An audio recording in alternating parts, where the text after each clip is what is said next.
Telecast this afternoon from Amaroo Park, the Coca-Cola Bottlers Formula V Series. This is round number 1, the first time that we've seen the Formula Vs at Amaroo Park this season.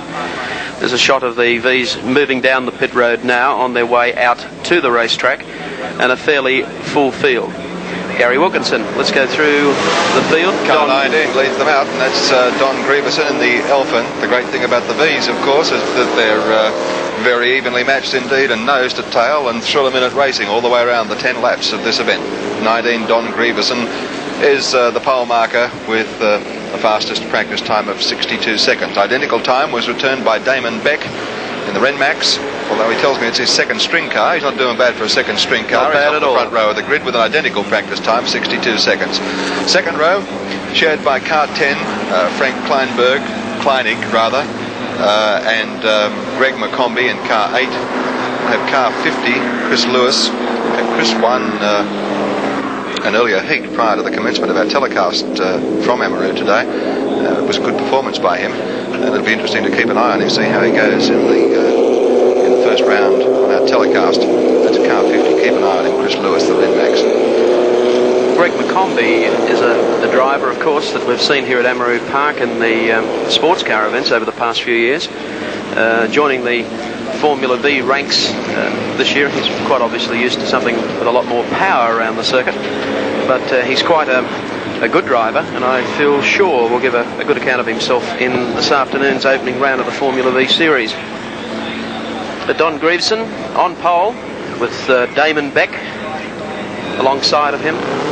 I think we're set for quite a thrilling start to our telecast this afternoon from Amaroo Park. Damon Beck making a return to racing. He, for years, was the lap record holder for Formula Vs, having set the record one should announce in the days when the regulations were a little different and different sorts of racing tyres could be used. But he's back, and he's showing them that you don't have to be a spring chicken to be good at Formula Vs. There's a car on the fourth row of the grid, Mike, car 2, a name that would revive memories for a lot of people, Ravel. Yes, the Ravel family going through at the moment quite a few major events. It was only last night the Ray Ravel Speedway Classic honouring Ray Ravel, of course, who was probably the greatest post-war speed car driver, and a competitor in that race was Howard Ravel, his son, but he didn't manage to win it. He finished second. So today Philip Ravel is here at the circuit and starting well up in car number 2. He's the son of Orb Ravel, who's the longest serving committee man on the ARDC and a prominent figure here at all the meetings. So our backpack crew hastily clear the front of the grid because the cars are just about set to go in the Formula V Series. Round 1 here at Amaroo, sponsored by Coca-Cola Bottlers. Promises to be an exciting one. Close racing, as always, in the Formula Vs. 10 laps, likely to be 10 leaders. But only one winner. Don Grieverson, 19, Damon Beck, 11. Flag is up, flag is down, and they're off and racing with Don Grieverson and Damon Beck very quick to begin. One off the fourth row of the grid. Just look at the swapping of positions as they come up Bitchapave Hill for the first time. And Damon Beck moving down the inside to challenge Don Grieverson for the lead, and we'll have the lie coming over the top of the turn into Dunlop Loop. He has taken the lead. In the Renmax, in front, which is where he'd like to be, I guess. Whether or not he can stay there remains to be seen as the cars stream over and into the loop for the first time. Here they come down the back part of the course with Damon Beck in the lead in the Renmax, and closely following him Don Grieverson, of course, who is on pole for the race. Just look how close these cars are as they come down to Honda. Left-hander, they tuck in very tight here, and everyone pulls out and tries to have a shot for the lead or a change of positions. Coming down towards the Rothmans corner, Greg McCombie, I noticed, coming up smartly through the field as well in car number 8. Oops, blocking up a break there. That's not the place to do it. That was Frank Kleinig from a very famous family. McCombie moves into third place, but it's still Damon Beck in the lead. Car 11, the Renmax, from Don Grieverson in 19, followed by Greg McCombie in car 8, and Frank Kleinig in car 10, holding down fourth place. One lap gone, 9 to go, and look at the order behind the leader. There is sprint for 4 cars here, and some of them are trying to make it 6. Car 20, where did he spring from? Keith Franks. He's made ground very rapidly on the way up Bitchapave that time, and he's taken up a prominent spot just behind Damon Beck and in the leading division. 9/100ths of a second separating the top 9 cars on the grid. Looks like it's Grieverson in front. There he is, Grieverson coming down towards Honda in the green Dolphin. The car's taken a very wide line there, not by choice, but by force of circumstance. Such a crowded scene here at Amaroo Park for the Formula V race. Again, passing manoeuvres as they come down to Rockland. And as they come around this time, they'll be passing Damon Beck, who's coming backwards down Pave Hill and disappearing beneath our control tower commentary position at the moment. Well, bad luck indeed, but another race leader, of course, at the moment, and that's not to say he's going to stay there for the full distance. 10 laps the distance. Car number 19, Don Grieverson, had pole position, but look at the horde of cars right behind him. There's Damon Beck. Disappointed man he'll be. Yes, he wanted very much to win here this afternoon. The Grieverson doing a good job out in front as they go through Dunlop Loop, and holds probably what you would consider a huge margin in terms of leading. The secret in Formula V is to get away from the pack, because the others have that little slingshot effect where the man driving in the tow of a vehicle can get by, as we see so many times. If you can get about a 10-car margin, as Grieverson almost has, he's almost right. The cars are just hanging on. It's very close. Number 8 right on his tail. Greg McCombie. McCombie. And then Frank Kleinig in third place. Followed by, I think it's, car 2, Philip Ravel in fourth. So he's right up there with the leading division at the present time. Sweeping through the field, and there's the leader coming through Ron Hodgson corner, Grieverson. All cars in Formula V required to run to the same formula, which is the old VW flat bore 1.2 litre engine in the tail, VW wheels and brakes. It's a very Kleinig making an attempt on McCombie going up Pave. Won't be successful from there. Kleinig still holding on a second spot. Well in front. McCombie up there to challenge Kleinig at this stage.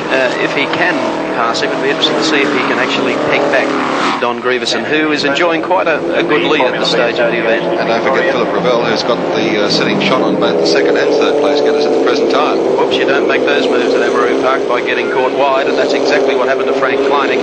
And now you see Greg McCombie moving down the inside, and then comes Philip Ravel tucking right in behind them. Ravel could have the shot coming off this corner if he tucks it and now tries to come out on the inside of Greg McCombie. I think McCombie made it a bit hard for him there, a little bit more experience maybe. Ravel was certainly on the right line. McCombie got it back again, and now he's hard on the heels of Kleinig. It's Grieverson in front. That three-way battle there is for second, third and fourth positions at the present time. Grieverson the leader, Kleinig, McCombie and Ravel battling it out for the minor positions. They've covered more than 4 laps now in this 10-lap race. While that battle's going on there between those 3 cars that were on the screen, those 3 cars that are on the screen just behind the leader, Grieverson is saying thank you very much, and he's out on his own and untroubled in front. There's one on number 20. Car 20, that's Keith Franks, who'd managed to work himself into a prominent position. Ian Simpson in car 76 has worked his way into a prominent position, to use the same phrase, Garrett. He's right up there with that leading bunch, vying for second place. Came from a long way back in about 10th place. He's now up there tailing that group, having caught that fighting threesome. That's him now, just thrusting his nose towards the tail of car 2, which is Philip Ravel. Meantime, McCombie's making another move on Kleinig, and successfully so this time. Round Ron Hodgson corner and up Rebel Straight. And it's Grieverson in front, with now McCombie taking second place from Kleinig. Ravel in fourth spot, followed by Simpson. And watch the others try and pass as they come to the top of the hill and use his effect. You can see them now spread across the field. We'll see the leader go through, and the others are out all over the place trying to get different lines. And there's Simpson coming through. He's picked up 1 place there with an overtaking manoeuvre, and now he's up from 10th into 4th place. That's a good move. Mike Tankard, our man in the pits, tells us that Damon Beck's problem was a wire that came off the coil.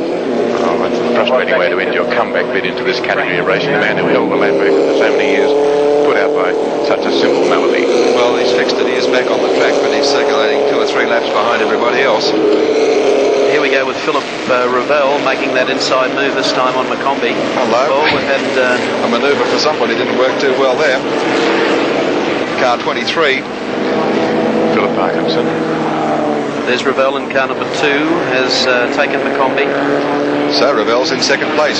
Grieverson still in front, well and truly. Ravel second, McCombie third. Greaveson's fairly safe, I think, because he's got no cars around him, but we can expect that second place to change because of the very nature of Formula V racing. Watch how they come widespread across the track. And it's the Ian Simpson in car 76 who's right through and taken the lot. And on the outside, in a very unpleasant line, Philip Ravel holding on, whether he's still wide when they come through. Tap of wheels there with Ian Simpson and Philip Ravel.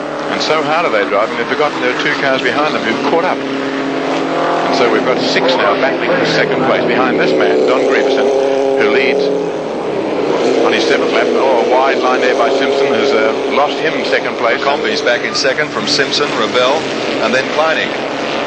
Race caller's nightmare, Formula V racing. But Don Greaveson's the only one we're absolutely certain. Look at this swap for positions coming down into Rothmans once again.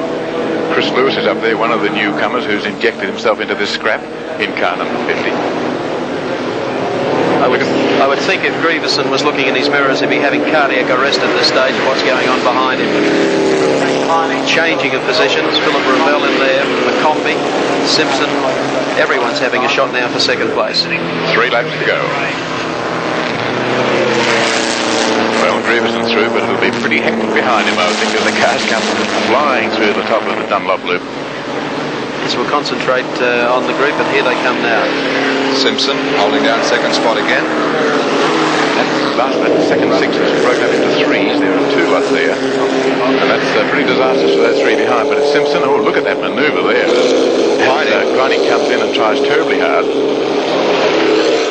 Great battle over second place there. I think I've got a feeling the race leader, Don Greaveson, starting to blow a puff or 2 of smoke, so he may also have some problems. There's a spin there behind. We've just in Rothman, just to the left of this picture. No damage. The car had just spun out and gone wide. Didn't pick it up clearly. It may have been Frank Kleinig. No, it's not. It's car 50. The one who's made so much ground. I just caught the 0 and the number as he rotated. Mistook it for 10, but it's Lewis in car 50 who'd made up so much ground. He'll be very annoyed with himself that he's dropped back out of the battle. The second place, which is just looming over the top of the hill. Don Greaveson, no problem there it seems, but he was puffing smoke the last lap around. And Ian Simpson coming up, followed by Greg McCombie. So are they gaining on him? It doesn't appear to be that way at the moment as they head down towards the left-hander at Honda. Greaveson in good shape, comes in, uses a wide line which puts him out almost near the outside line. And yes, he is blowing smoke. You can probably just see there. Now, whether or not the others can close up inside the distance, we'll have to wait and see. But Greaveson having some problem with smoke coming out of the tail of the car. A lot of lock-up of brakes there too, talking to smoke from Frank Kleinig, who tried terribly hard, went very deep into Rothmans. They're coming through Ron Hodgson corner now. Greaveson risks a pivot back over his shoulder as they come round. Gets the last lap forward.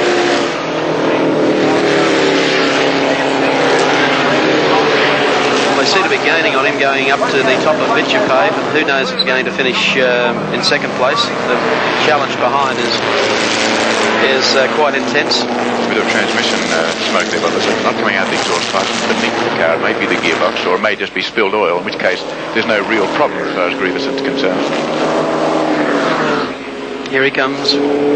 Don Greaveson has led the race. The lead went to Damon Beck initially, but Beck dropped out with the coil wire. In fact, Greaveson looks like he might overtake Beck at the moment before he gets to the finish line. In fact, he will. The man that led the race originally, Beck, trailing along 3 or 4 laps behind the field. Beck content to come in behind him in a symbolic second. We've had a spin on the last corner. We've lost our 4th car.